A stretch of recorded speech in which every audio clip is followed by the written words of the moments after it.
Notre première invitée est Isabelle Susini, directrice du collectif 1% for the Planet France. Son combat, convaincre les entreprises de reverser 1% de leur chiffre d'affaires à des associations qui œuvrent en faveur de la protection de l'environnement.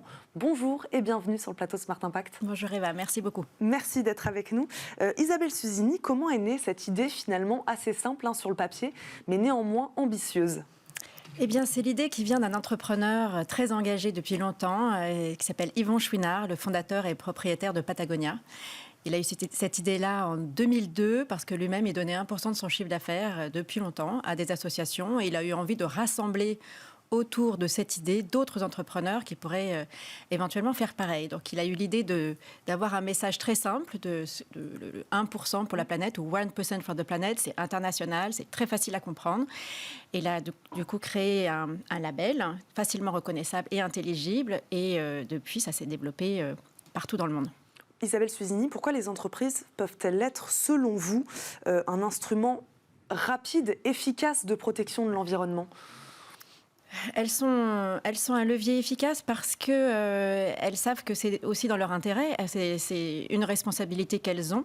Elles ont de plus en plus aussi conscience que c'est la demande de des consommateurs, de leurs clients. La société civile, de plus en plus, a pour préoccupation principale la protection de l'environnement. Ça a été mesuré par le CREDOC chaque année et c'est en haut de la liste, et en particulier chez les jeunes. Donc, les entreprises ont vraiment, pour celles qui ont pris conscience, il faut qu'elles s'engagent vers la responsabilité sociale et environnementale. Aujourd'hui, je crois seulement 7% des sommes sont dédiées à la philanthropie, s'adressent à des causes environnementales. Comment expliquer ce chiffre ? En fait, oui, c'est 7% du mécénat venant des entreprises et des fondations qui est fléché vers la cause environnementale. Donc, c'est ridicule. C'est peu et c'est complètement disproportionné par rapport, encore une fois, à la place que ça peut prendre dans le cœur des citoyens et notamment des plus jeunes. Donc, malheureusement, aujourd'hui, ça reste faible. Ça grossit quand même.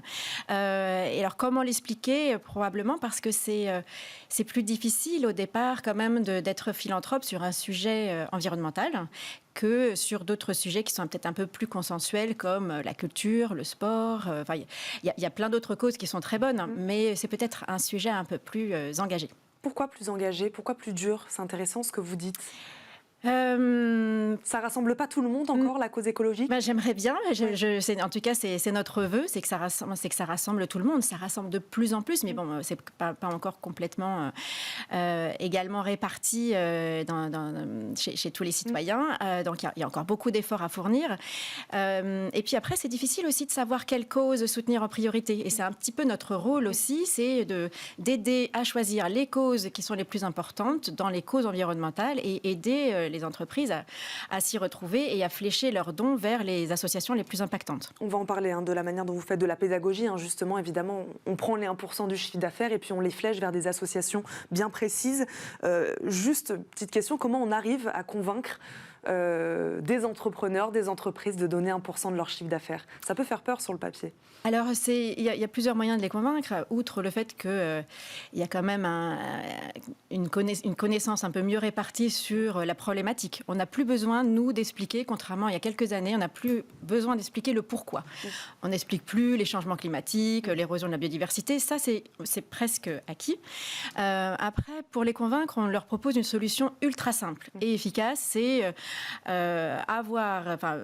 premièrement définir un périmètre, parce que l'entreprise, elle peut rejoindre au niveau de toute l'entreprise ou au niveau d'une marque, voire d'une gamme de produits. Donc, il y a un moyen d'entrée qui est un petit peu moins, on va dire, un peu moins risqué. Quand si c'est sur toute l'entreprise, c'est un énorme engagement, 1% du chiffre d'affaires. Donc, les entreprises peuvent éventuellement commencer à s'intéresser à la philanthropie et à la cause environnementale en entrant via une marque ou une gamme. Et après, c'est les aider à trouver les associations qui leur correspondent le plus par rapport à leurs propres sujets, des sujets qui leur tiennent à cœur, qui sont dans leur trip. C'est comme ça qu'on va les convaincre, presque en leur disant regardez ce que vous pouvez faire, de quelle manière vous pouvez aider. C'est comme ça qu'on arrive à les convaincre. Alors d'abord, on les écoute. On essaye de voir, parce qu'il y a des entreprises qui sont de toutes industries. Ça va être du textile, les cosmétiques, il y a des entreprises de services, de conseils. Donc c'est d'abord d'abord essayer de comprendre quelles sont les causes qui leur tiennent à cœur. Parce encore une fois, il y a tellement de causes au sein de l'environnement, la biodiversité, la pédagogie active au contact de la nature, le climat, enfin, il y en a beaucoup. Donc c'est déjà essayer de cerner qu'est-ce qui est important pour l'entreprise en question, l'entreprise qu'on a en face de nous, qu'est-ce qui est important pour elle. Est-ce que c'est réduire son empreinte via de la philanthropie par rapport à sa supply chain, enfin ses sources d'approvisionnement? Est-ce que c'est impliquer ses collaborateurs dans ses choix philanthropiques, voire dans ses actions philanthropiques via du mécénat de compétences? Et ça rentre dans le 1%. Est-ce que c'est avoir des actions plus à l'international ou uniquement sur le territoire français? Enfin, on discute de ça, on essaie de bien comprendre ce que veut l'entreprise. Et nous, on a un panel d'associations agréées, on en a 500 en France, qui sont réparties sur tout le territoire et sur toutes les thématiques environnementales. Et on les connaît bien. Et donc, on arrive à donner des conseils aux entreprises pour qu'elles flèchent leur 1% vers ces associations. Et le conseil va même plus loin via l'événement qu'on a eu la semaine dernière, qui était les rencontres pour la planète, où c'est un filtre encore plus précis des meilleurs projets de protection de l'environnement. Dont on va parler dans quelques instants. Vous parliez des secteurs, du textile notamment, des entreprises de tout secteur. Est-ce que ce sont tout type de structures aujourd'hui qui... Oui, de la plus petite entreprise à la plus grande, ils vous font confiance? Absolument. Alors, parfois, on nous pose la question est-ce que ce sont que des grands groupes qui sont philanthropes? Alors, non, en fait, contrairement à ce qu'on pourrait penser, les membres 1% pour la planète, les entreprises sont, ça va de la start-up, l'auto-entrepreneur, la profession libérale. On a beaucoup de dentistes, on a des avocats, jusqu'à la PME et l'entreprise de taille intermédiaire. On n'a pas de très grands groupes, mais c'est assez représentatif, sinon, de la façon dont le tissu entrepreneurial français est constitué. Donc, on a beaucoup de TPE, PME, principalement. Pas de structure plus difficile à convaincre que d'autres, Isabelle Susini? Effectivement, en tout cas, nous, celles qu'on arrive en premier à convaincre, ce sont des entreprises familiales. Quand il y a assez peu de décideurs pour la prise de décision sur la philanthropie, moins on a de parties autour de la table, finalement, plus c'est facile de les convaincre. Donc les entreprises familiales, c'est quasiment le cas pour tous les membres 1%, ils appartiennent toujours au fondateur ou à la fondatrice ou à un très petit nombre de personnes. Isabelle Susini, vous parlez de collectifs, de mouvements d'entrepreneurs. Y a-t-il une forme d'engagement de ces entreprises qui dépasse juste le fait de reverser 1% de leur chiffre d'affaires? De quelle manière, je ne sais pas, vous les impliquez ou même eux sont-ils impliqués quotidiennement tout au long de l'année sur les projets associatifs que vous portez, que vous représentez? Eh bien, être philanthrope à hauteur d'1% de son chiffre d'affaires, quelque périmètre que ce soit, c'est très engageant. Et dans 95% des cas, c'est un mécénat direct. C'est l'entreprise membre qui verse directement à l'association, qu'on lui a conseillé ou pas. Mais donc, il y a un lien qui se crée entre l'entreprise et l'association. Et de fait, par ce lien, ça va au-delà de la philanthropie.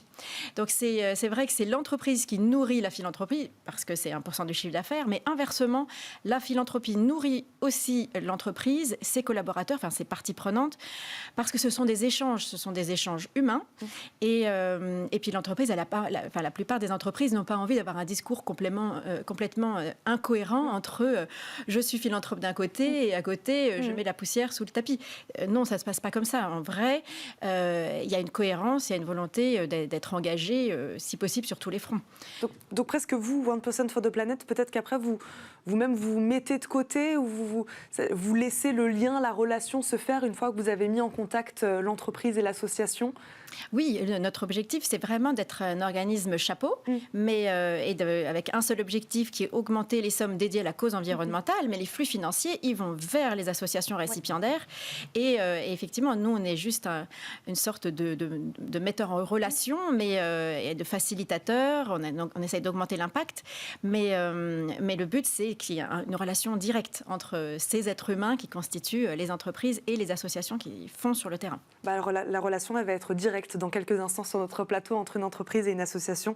On en parlait des rencontres pour la planète. Merci Isabelle Suzy de nous avoir accompagnés. Je le rappelle, vous êtes donc directrice, directrice du collectif One Person for the Planet France, la partie France, parce que vous êtes dans le monde entier.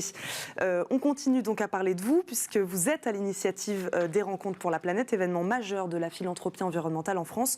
On reçoit tout de suite dans notre débat 2 acteurs de cet événement.